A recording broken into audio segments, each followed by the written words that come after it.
Aldi Taher berencana menyumbangkan penjualan tiket konser miliknya seharga 100 juta rupiah untuk Yayasan Kanker di Indonesia. Tiket konsernya bertajuk Foreplay Aldi Taher Martin Live in Concert Tribute to Coldplay seharga 100 juta rupiah tersebut juga akan dibuka kembali oleh pihak promotor. Sebelumnya tiket pre-sale yang dijual pada 10 Juni lalu sudah sold out. Sementara itu, untuk VIP sofa seharga 100 juta rupiah pun sudah terjual. Alasan tersebut dikarenakan Aldi Taher merupakan penyintas kanker, di mana mantan suami Dewi Persik sempat mengidap kanker kelenjar getah bening dan menjalani kemoterapi pada 2016 silam.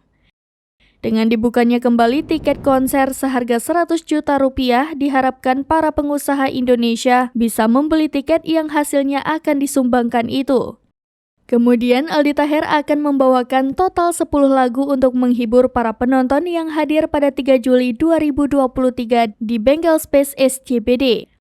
Mulai dari lagu Yellow, Paradise, Shiver, Hymne for the Weekend, Fix You, bahkan katanya lagu yang jarang dibawakan Coldplay juga akan dinyanyikan.